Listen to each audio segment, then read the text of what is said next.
Welcome to Versus. It's just Versus. But we went back to the roots of the show and we're going over all these Jagged Edge movies. I'm John Maher, by the way. That's Will Cohen. There's a lot. Just when you think you've watched them all, there's more. Will, how you doing today? I'm doing good. And listen, if you hate Jagged Edge films, this one is going to solidify your hatred for those films. Yeah. I think you said this is the laziest Jagged Edge film, which is saying something because these films are not workhorse films. Like Christopher Nolan didn't have a hand in these films at all. Today we're talking about Monsters of War. We gotta go, I said. You are being advised by the officials to stay inside your homes and only to leave in a state of absolute emergency. Just drive and never turn back. What is this place? It's a hostel. Enough food to keep us going for the next 3 months. We're safe. And it's Armageddon out there.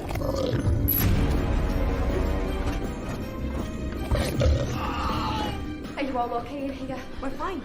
How many of those things are out there? More than you'd like to know. We are trying to stop those things. Seems to me like you're waving a big flag showing them where dinner time is. Right now, there's civilians out there. Do you hear me? We've nowhere to go. We've got Raptor, a fucking T-Rex, and God knows what else is out there roaming the streets, tearing people apart. It's not your average Tuesday, is it?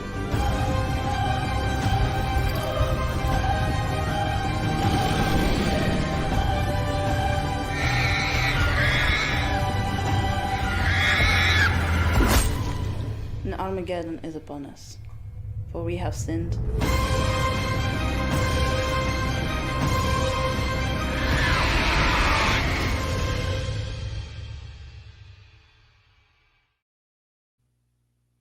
Yeah, I'll just start with the title. Like, I don't understand how the title has anything to do with the movie. It's just kind of like there's no real war. It's just like an accident occurs. I guess there's it's kind of like the plot to Piranha. There's like an earthquake.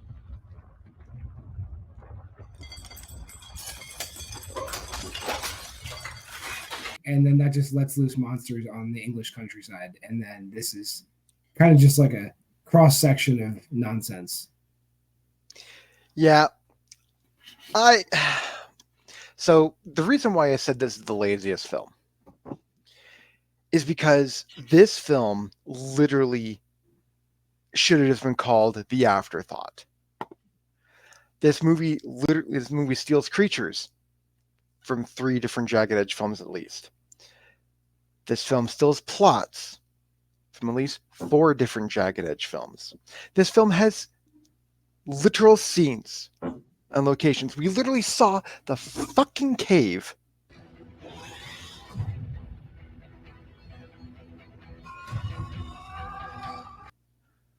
from...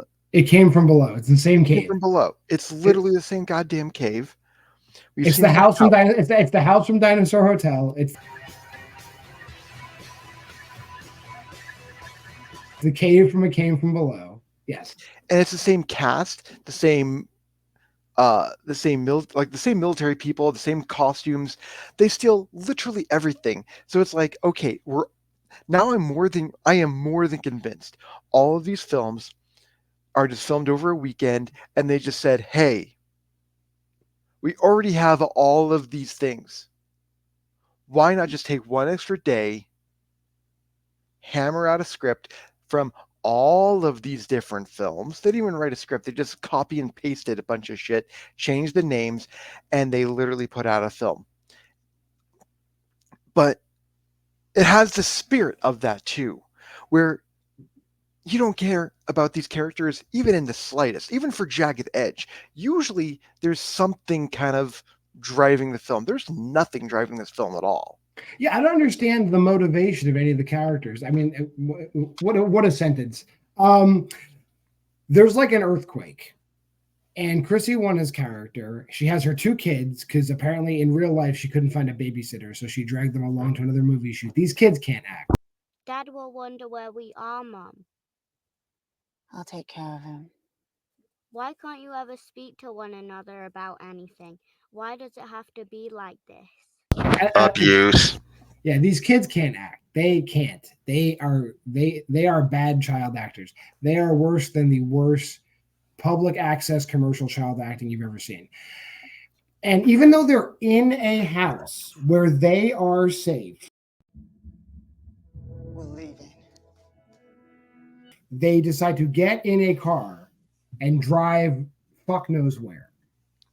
They're to grandma's house, even though they don't wind up anywhere near grandma's house. And this is the one that this is the thing that makes even less sense to me.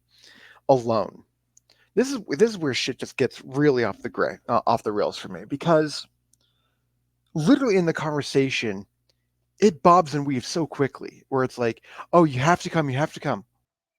Just a 40-minute drive straight along the back roads. We'll drive safe. Wait, no, maybe not.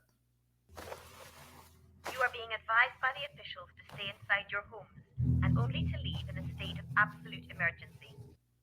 Shelter in place. Don't shelter in place. And then it's like they drive, they stop their car. They just stop their car. The car doesn't break down. They literally stop the car. Just stop it. I won't stop unless you tell me the truth. Right. I'm gonna stop the car. They get out of the car. There's a giant snake somehow now on top of the car. A snake doesn't have feet or anything. The snake's just on top of the car.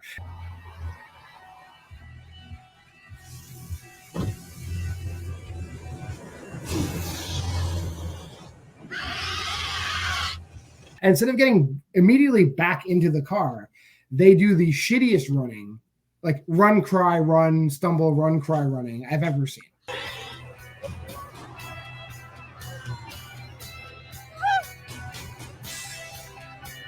Yeah, she literally yells the phrase "run," grabs their hands, and then they casually saunter at best. It's definitely a saunter. It's like it's such a unique saunter too, that it makes me think that maybe England is going to like invent a new form of walking for the Olympics, because we already have speed running. Now we have sauntering. Yeah, so there's that. So there's a snake. The snake doesn't chase them, but they run to the cave from below, where they meet two dudes. It's not what it looks like. Where did all the blood come from? Then all of a sudden, there's fucking dinosaurs. They introduce dinosaurs like right away.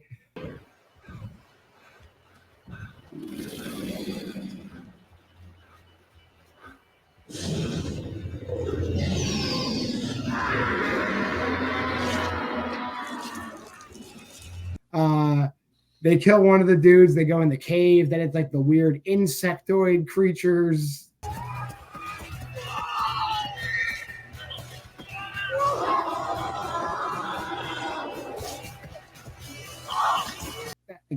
That are from Monster Portal show up. It's they just went nuts. Like, what's on the computer? What animation files do we have on the computer? Can we load them into this movie? Yeah, okay. What do we need the actors to do? Just have them fall on the ground. That's like the whole movie. Yeah. And I wish we could say that there's plot to this movie, but the plot is basically everyone ignores not only public safety. Not only common sense, but stuff they say to each other in the movie. They get to the hostel. There's the younger black guy, and Kate Sanderson is somehow his mother. Whatever. That's the least of my problems. And they're like, look, we should just, if we stay away from the windows, stay discreet.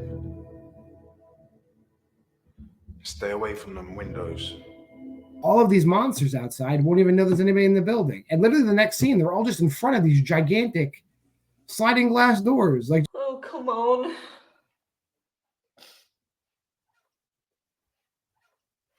I wouldn't bother. You heard the guy. We shouldn't be standing by the window, so how about you do that someplace else? just get the fuck away from the doors then. So this is, I think it was like when they finally like enter this building. I think this is where I literally just stopped caring and paying attention to this movie.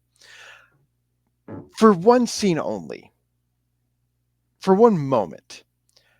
When Chrissy, whatever fucking Chrissy character's Warner, name, yeah. I don't care what her name is in this movie, is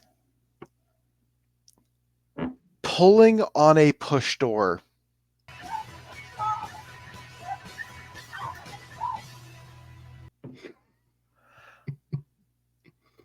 It's just like, it's not working. And then all of a sudden the door opens the opposite way. I'm like, Yep. Okay, now you just must die for humanity's sake. Please die. And the collection of people inside the youth hostel, it's like there's a nun for some reason. There's A like Russian nun who looks Asian. Yep. And there's a girl who's dressed like a goth for some reason. And then the owner, his mom, then 3 army folks just show up. Are you the guy from the walkie?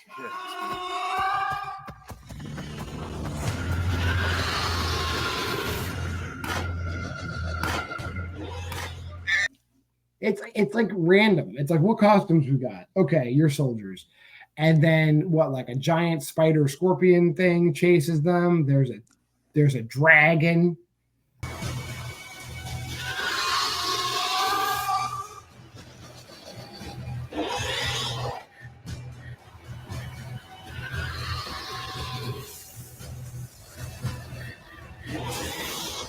And like what bothers me is like then there's the whole scene like where they go outside of the fire escape and have a full-on fucking conversation. Like, why do you think you're afforded the ability to go the fuck outside to have a conversation? Just pick a room in the house and have a conversation. Why are you constantly going outside? If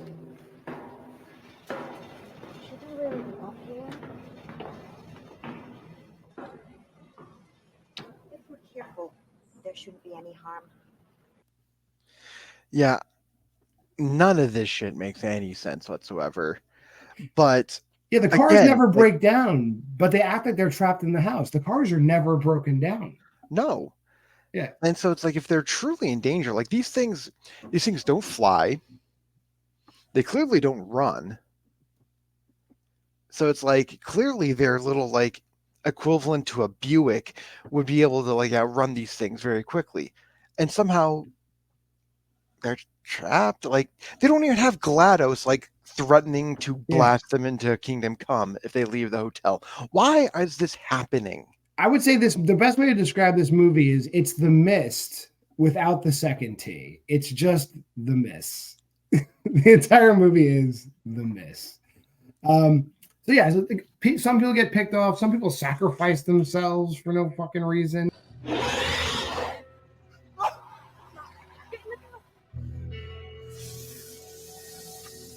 Get in the car. It's too late. There's nothing you can do.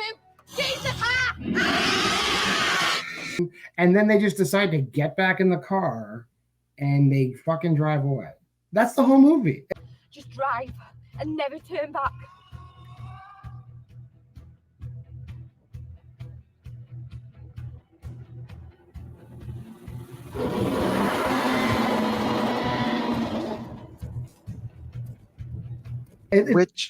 Which basically, if you're following the through line at all, had they not gotten out of the car, this movie would have been 15 minutes and that would have been a mercy.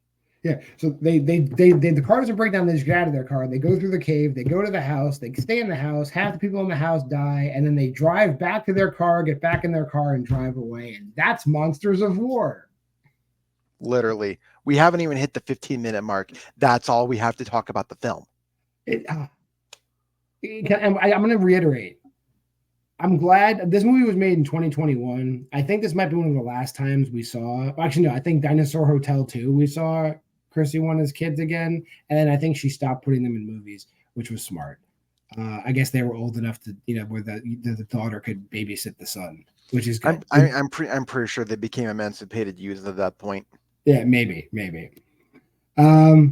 Let's just talk about what we rated the film. Yeah, I'm just going to start. This is the worst of the worst of the worst.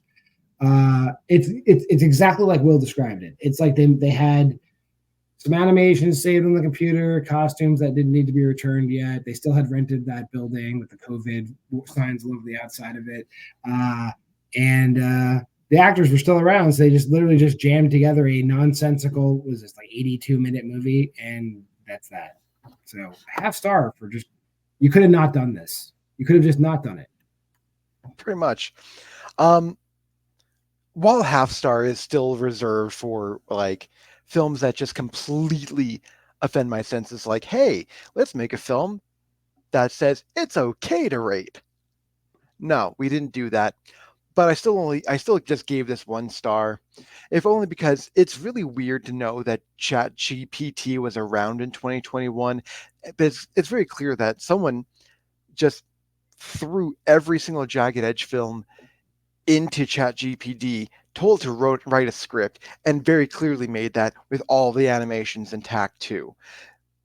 Like, I don't know if that's actually true or not, but if you watch this film after watching a bunch of the films that we cover on this channel, you will know that has to be 100% correct. Well, it's just lazy, shitty filmmaking. Aside from like a few choice movies, the only real movies we have left in Jagged Edge are kind of like in this same genre, because there's a couple of movies about dragons. So we're going to get into some dragon movies next week. There's a movie called Dragon Fury, which I imagine some of the same CGI we see in Monsters of War is just the dragons from Dragon Fury. But that's the hypothesis. We're going to test that hypothesis next week on Versus. If you made it this far in the video, like, comment, subscribe, and share. Go to the Facebook group, Why We Love Horror. Go to the TikTok at WWL Horror. And if you do choose to watch Monsters of War, in the description, we have a drink for you and a drinking game to make your time a little easier. Will, anything to say before we jump out of here? While we don't appreciate how maddening these films are, we 100% love you guys for watching. So thank you so much. Thanks for getting Why We Love Horror up to 200 subscribers. Remember, the schedule is always the same on the channel. Versus is Monday, Tuesdays. Oh, not anymore. Tuesdays is special editions. Wednesdays is horror headlines and maybe other special editions. Thursday, Why We Love Horror. Friday, Why We Love Horror trivia. We'll see you next week. This has been Versus.